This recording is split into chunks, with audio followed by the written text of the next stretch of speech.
मुरारी त्रिपुरांतकारी भानु शशी भूमि सुतो बुधश्च गुरुश्च शुक्र शनिराहु केतव कुर्वन्तु सर्वे मम सुप्रभातम।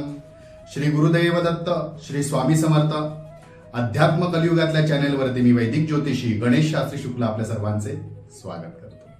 मित्रांनो, आज आपण बघाल की हा गुरुजींचा आज वेगळाच काही गेटअप आहे। तर हा हो, आज आपल्या हिंदू धर्माप्रमाणे नवीन वर्षाची सुरुवात चैत्र गुढीपाडवा या दिवशी ज्योतिषांचा सत्कार व पूजा केली जाते। आपण वर्षभरात ज्या ज्योतिषाकडनं किंवा एखाद्या गुरुजीकडनं मार्गदर्शन घेत असाल, काही मुहूर्तांबद्दल विचारत असाल, नक्षत्रांबद्दल विचारत असाल, ज्यांचं ज्योतिषशास्त्राप्रमाणे आपण मार्ग घेत असाल वर्षभरात निशुल्क कदाचित, तर आजच्या दिवशी त्यांना दक्षिणा द्या, नमस्कार करा, त्यांचा आशीर्वाद घ्या। शक्यतो आजच्या दिवशी पंचांगाचे श्रवण करा। पंचांगाच्या श्रवणाचे वेगळेच काही फल आहे ते मी तुम्हाला सांगीनच। आता नवीन वर्षाची सुरुवात होते, तर आपल्या अध्यात्म कलियुगातल्या चॅनलकडनं आपल्या सर्वांना गुढीपाडव्यांच्या हार्दिक शुभेच्छा। हे नवीन वर्ष आपल्याला सुख, समाधान, उत्तम आयुष्य, आरोग्यवर्धक आणि आपल्या मनातील सर्व इच्छा पूर्ण करणारे, देह पूर्ण करणारे जाऊ अशी आपल्या सगळ्यांना मी शुभेच्छा देतो। हे जे नवीन वर्ष सुरू होणार आहे त्याचे नाव शके 1946 क्रोधी नाम संवत्सर उत्तरायणे वसंत ऋतौ चैत्र मास शुक्ल पक्ष प्रतिपदा मंगळवार रेवती नक्षत्र 7:32 पर्यंतचे मित्रांनो। त्यानंतर अश्विनी नक्षत्र असणार आहे, वैधृत योग आणि किस्तुंग कर्ण। आज गुढीपाडवा, अभ्यंग स्नान करावा मित्रांनो, गणपतीचे पूजन करावे, घरच्या देवांची पूजा अलंकार करावा, गुढी उभारावी। त्याचप्रमाणे कडुलिंबाचे चूर्ण जे सांगितले आहे त्याप्रमाणे ते मिक्स करून घेऊन खावे, ज्याने आपले आरोग्य सुधारते, आरोग्यात सुधारणा होते आणि आरोग्यवर्धक असे सांगितलंय। कडुलिंबाचे चूर्ण आजच्या दिवशी भक्षण करावे। त्याचप्रमाणे रोजच पंचांगाचे श्रवण करायला सांगितल्याने त्याचप्रमाणे आपण आपल्या ह्या अध्यात्म कलियुगातल्या चॅनलवरती दैनिक राशी भविष्य आपण जे रोज सांगतो त्यावेळी आपण पंचांगाचं श्रवण करतोच मित्रांनो। त्याप्रमाणे आपण ते श्रवण करतात त्याबद्दल काही प्रश्न नाहीये, पठण करतोच। पण आजच्या दिवशी आणि त्याचं फळ जे सांगितलेलं आहे तर ते असं आहे, तिथीच्या श्रवणाने लक्ष्मी प्राप्त होते, वाराच्या श्रवणाने आयुष्याची वृद्धी होते आणि नक्षत्राच्या श्रवणाने आपले पातक जाते आणि योगाच्या श्रवणाने रोगाचे निवारण होते, कर्णाच्या श्रवणाने चिंतित मनोरथ सिद्ध होते, असं सर्वांच्या श्रवणाने नित्य गंगा स्नानाचे मित्रांनो फळ प्राप्त होते। हे शुभकारक वर्षफल संवत्सराच्या आरंभी ज्या दिवशीचे भक्तजन भक्तीने श्रवण करतील त्यांचे संपूर्ण वर्ष आयुष्य सुखाचे जाईल असे सांगितले।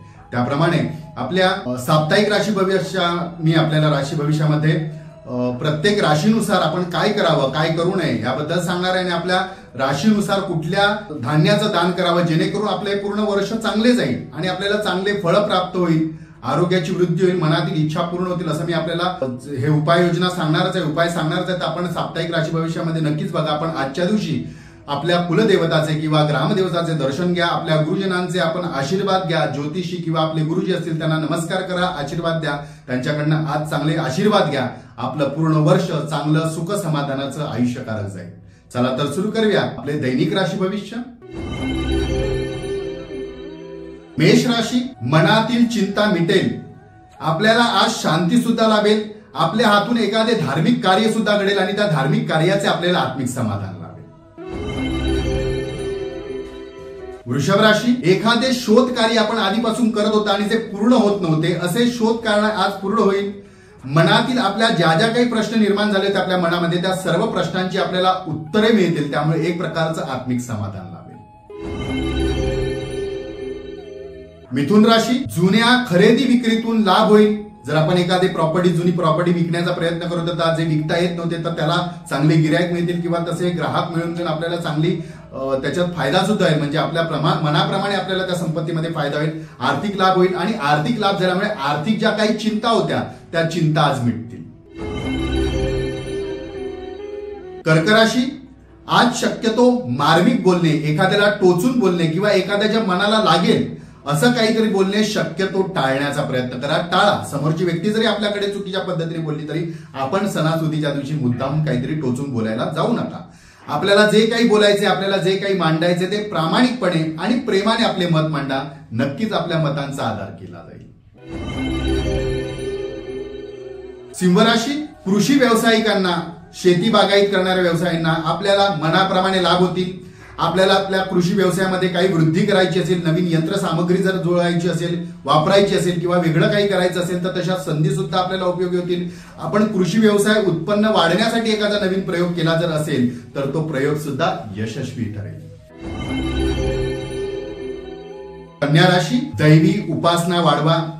एखादी उपासना एखाद्या कुलदेवताची किंवा इष्टदेवताची, आपल्याला आपण ज्यांना सद्गुरू मानत अशा देवतांची जर आपण उपासना केली असता आपल्याला आत्मिक शांती लाभेल. जेव काय मनामध्ये आपला गोंधळ निर्माण झाला, ज्या काय गोंधळामुळे आपल्याला ज्याचा त्रास होतो त्या गोंधळाचा म्हणजे तो गोंधळ होणार नाही आणि मनशांती लाभेल आणि आपल्याला मनाप्रमाणे कामही करता येईल. तुळ राशी, व्यवसाय वृद्धी करण्यासाठी आपण आज जो काही प्रयत्न कराल, जे काही प्रयोग कराल ते यशस्वी ठरतील. आपल्या सर्व प्रयत्नांना व्यवसाय वृद्धीतल्या यश मिळेल आणि धनवृद्धी सुद्धा होईल. वृश्चिक राशी, इतरांकडून अपेक्षा करणे शक्यतो टाळा. आपल्याला जे काही जमतंय, आपल्याला जे काही येतंय, आपल्या आत्मविश्वासाने आपण आपली कामे करा, कामात वाढ करा, तर आपल्याला त्याच्यात यश मिळेल. विशेष प्रयत्न नक्कीच आपल्याला करावे लागतील आणि आपल्या प्रयत्नांना यश नक्कीच मिळेल. धनुराशी, नोकरीत बदली करून घेता येईल. आपल्या मनाप्रमाणे बदल सुद्धा आपल्याला करून घेता येईल आणि तो बदल आपल्यासाठी सुखकारक असणार आहे. म्हणजे आपण जो काही बदल कराल त्याच्यातून आपल्याला फायदाच होईल. मकर राशी, आजचा दिवस आपल्यासाठी आनंदी असेल. आपले नवीन प्रयोग, नवीन कार्य आपण वृद्धीसाठी आपल्या शाखेबद्दल म्हणजे आपल्या कामातील काही वृद्धी करायची असेल, आपले ऑफिस असेल किंवा आपले इतर कार्यशाळा असेल ती वाढवायची असेल तर ते सर्व प्रयोग यशस्वी ठरतील आणि त्यात आपल्याला लाभ सुद्धा होईल. कुंभ राशी, मनाप्रमाणे लाभ होतील. आर्थिक उन्नतीसाठी, व्यवसाय वृद्धीसाठी आपण जे काही प्रयत्न कराल त्याच्यात आपल्याला यश मिळेल. त्याचबरोबर आपली उन्नती होऊन घेऊन आपल्याला मान सन्मान सुद्धा वाढेल, प्राप्त होईल. मीन राशी, धार्मिक कार्यात आपण भाग घ्याल. आजचा दिवस एखादी देवपूजा, देवकार्यात आपण रुजू कराल. एखाद्या देवळामध्ये आपली सेवा द्याल. त्यामुळे आपल्याला आत्मिक समाधान मिळेल आणि त्याबरोबर शांती सुद्धा लाभेल. आजचा दिवस 12ही राशीच्या लोकांना शुभकारी, हितकारी ठरो. चला तर उद्या पुन्हा भेटूया याच ठिकाणी, ह्याच वेळी. तोपर्यंत सर्वांचे धन्यवाद.